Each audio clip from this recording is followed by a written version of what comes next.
നമസ്കാരം. മലയാളി വാർത്തയിലേക്ക് സ്വാഗതം. ആഗോള ഇസ്ലാമിക ഭീകര സംഘടനയായ IS തീവ്രവാദികളെ റിക്രൂട്ട് ചെയ്തതിന് NIA അന്വേഷിക്കുന്ന കേസിൽ അറസ്റ്റിലായി ജാമ്യത്തിലിറങ്ങിയ സാദിഖ് ബാഷ തിരുവനന്തപുരത്ത് വട്ടിയൂർക്കാവിൽ നിന്ന് വീണ്ടും പിടിയിലായ സംഭവം വലിയ ആശങ്ക ജനിപ്പിക്കുന്നതാണ്. വട്ടിയൂർക്കാവിൽ ഇയാൾക്കൊരു ഭാര്യയുണ്ട്. ഇവരെ മൊഴി ചൊല്ലുന്നതിനായി വിളിച്ചു വരുത്തിയപ്പോൾ സംശയം തോന്നിയാണ് പിടിയിലായത്. പോലീസിൻ്റെ സ്റ്റിക്കർ ഒട്ടിച്ച വാഹനത്തിലാണ് സാദിഖ് ഉൾപ്പെടുന്ന സംഘം മലയോര മേഖല വഴി കേരളത്തിലെത്തിയെന്നാണ് വിവരം. സംശയം തോന്നി പരിശോധിച്ചപ്പോൾ സംഘത്തിൽപ്പെടുന്ന ഒരാളുടെ ബന്ധു പോലീസിലാണെന്നും ഇയാളുടെ വാഹനമാണെന്നും തെറ്റിദ്ധരിപ്പിക്കാൻ ശ്രമിച്ചു.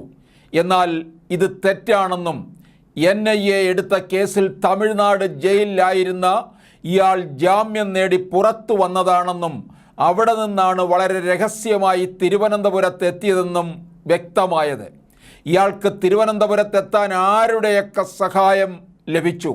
നിരോധിത ഭീകര സംഘടനയായ പോപ്പുലർ ഫ്രണ്ടിൽ പെടുന്നവരുടെ സഹായം ലഭിച്ചിട്ടുണ്ടോ? പ്രാദേശികമായി ആരെയൊക്കെയാണ് ഇയാൾ ബന്ധപ്പെട്ടത് എന്നൊക്കെയുള്ള കാര്യങ്ങൾ അന്വേഷിച്ച് കണ്ടുപിടിക്കേണ്ടതുണ്ട്. കളിയിക്കാവിളയിൽ ഇസ്ലാമിക തീവ്രവാദികൾ പോലീസ് സബ് ഇൻസ്പെക്ടറെ ആക്രമിച്ച് കൊലപ്പെടുത്തിയതിൽ സാദിഖ് ബാഷയ്ക്ക് പങ്കുള്ളതായി തമിഴ്നാട് പോലീസ് സംശയിക്കുന്നുണ്ട്. പ്രധാനമന്ത്രി നരേന്ദ്രമോദി തലസ്ഥാനത്തെത്തുന്നതിന് മുൻപാണ് സാദിഖ് ബാഷയും സംഘവും അറസ്റ്റിലായതെന്ന കാര്യം വളരെ ഗുരുതരമായ സ്ഥിതിവിശേഷത്തിലേക്കാണ് വിരൽ ചൂണ്ടുന്നത്. പ്രധാനമന്ത്രിയുടെ സന്ദർശനത്തിൽ പഴുതടച്ചുള്ള സുരക്ഷാ പരിശോധന നടത്തേണ്ടതുണ്ട്. ഇതിനിടെയാണ് ഭീകരനായ സാദിഖ് ബാഷ തടസ്സങ്ങളൊന്നുമില്ലാതെ തിരുവനന്തപുരത്തെത്തിയത്. IS റിക്രൂട്ട്മെൻറ്റ് കേസുമായി ബന്ധപ്പെട്ട് 2 വർഷം മുൻപ് NIA നിരവധി സംസ്ഥാനങ്ങളിൽ റെയ്ഡ് നടത്തിയിരുന്നു. ഇതിൻ്റെ ഭാഗമായി തമിഴ്നാട്ടിൽ നിന്നുള്ള NIA സംഘം വട്ടിയൂർക്കാവിൽ 2ാം ഭാര്യയുടെ വീട്ടിലെത്തി സാദിഖിനെ പിടികൂടുകയായിരുന്നു. ഇങ്ങനെ ഒരു സംഭവം നടന്ന് പത്രക്കുറിപ്പ് ഇറക്കിയ ശേഷമാണ് ഈ വിവരം കേരള പോലീസ് അറിയുന്നത്. ഇയാൾ പലതവണ വട്ടിയൂർക്കാവിലെ ഭാര്യ വീട്ടിൽ വന്നുപോയിരുന്നു. ഇതൊന്നും കേരള പോലീസ് അറിഞ്ഞില്ല. തിരുവനന്തപുരത്ത് നിരവധി ആക്രമണങ്ങൾക്ക് പദ്ധതിയിട്ട സാദിഖ് ബാഷയും കൂട്ടരും ശ്രീപത്മനാഭസ്വാമി ക്ഷേത്രവും പാങ്ങോട് സൈനിക താവളവും ലക്ഷ്യമിട്ടിരുന്നതായിട്ടാണ് അറിയുന്നത്.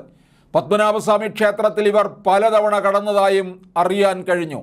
ഇവർക്കൊപ്പമുള്ള സ്ത്രീ പ്രവേശിച്ചതിനെ തുടർന്ന് ഉത്സവ ചടങ്ങുകൾ നിർത്തിവെച്ച് ശുദ്ധികലശം നടത്തേണ്ട സ്ഥിതി വരെയുണ്ടായി. BJP നേതാവ് കുമ്മനം രാജശേഖരൻ ഉൾപ്പെടെയുള്ളവർ ഈ സംഘത്തിൻ്റെ ഹിറ്റ് ലിസ്റ്റിൽ ഉണ്ടായിരുന്നതായിട്ടാണ് അറിയാൻ കഴിഞ്ഞത്.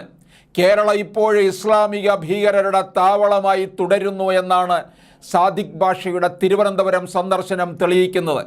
സംസ്ഥാനത്തെ ഭരണ സംവിധാനം ഇസ്ലാമിക ഭീകര സംഘടനകളുടെ പ്രവർത്തനത്തെ ഇപ്പോഴും ഗൗരവത്തിലെടുക്കുന്നില്ല എന്നർത്ഥം. ഭീകര പ്രവർത്തനം തെളിഞ്ഞതിനെ തുടർന്ന് പോപ്പുലർ ഫ്രണ്ടിനെ കേന്ദ്ര ആഭ്യന്തര മന്ത്രാലയം നിരോധിച്ചുവെങ്കിലും അവരുടെ രാഷ്ട്രീയ പാർട്ടിയായ SDPI സജീവമായി രംഗത്തുണ്ട്. ഈ പാർട്ടിയുമായും CPMന് ഇടതുമുന്നണി ബന്ധം സ്ഥാപിച്ചിരിക്കുകയാണ്. കേന്ദ്ര സർക്കാർ PFIയെ നിരോധിച്ചതിന് CPM ഇടതുമുന്നണി സർക്കാരും അനുകൂലിക്കുന്നില്ല. ഇവരെ തള്ളിപ്പറഞ്ഞുകൊണ്ടുള്ള പ്രസ്താവനയെ ഇറക്കാൻ CPM ഇതുവരെ തയ്യാറായിട്ടില്ലെന്ന വസ്തുത ശ്രദ്ധേയമാണ്. അക്രമാസക്ത ഹർത്താലിൽ പൊതുമുതൽ നശിപ്പിച്ചതിനെതിരെ പോപ്പുലർ ഫ്രണ്ട് ഭീകരരെ പ്രതി ചേർത്ത് കേസെടുക്കാനും നഷ്ടപരിഹാരം ഈടാക്കാനും കോടതി ആവശ്യപ്പെട്ടിട്ട് പോലും സംസ്ഥാന സർക്കാർ വിമുഖത കാണിക്കുകയായിരുന്നു. പോലീസിലെ ഒരു വിഭാഗം പോപ്പുലർ ഫ്രണ്ട് ഭീകരരുമായി ഒത്തുകളിക്കുന്നതിൻ്റെ നിരവധി വിവരങ്ങൾ പുറത്തു വരികയുണ്ടായി. ഇതൊന്നും ഗൗരവത്തിൽ കാണാതെ നടപടിയെടുത്തെന്ന് വരുത്തുക മാത്രമാണ് സർക്കാർ ചെയ്തത്. ലോക്സഭാ തെരഞ്ഞെടുപ്പ് അടുത്തിരിക്കെ SDPIയുമായും ഇസ്ലാമിക ഭീകരവാദികളുമായി CPM സഖ്യമുണ്ടാക്കുമെന്ന കാര്യം ഉറപ്പാണ്.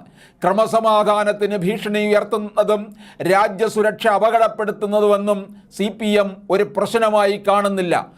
സാദിഖ് ബാഷയെ പോലുള്ളവർ കേരളം സുരക്ഷിത താവളമായി കാണാനുള്ള കാരണം ഇതാണ്.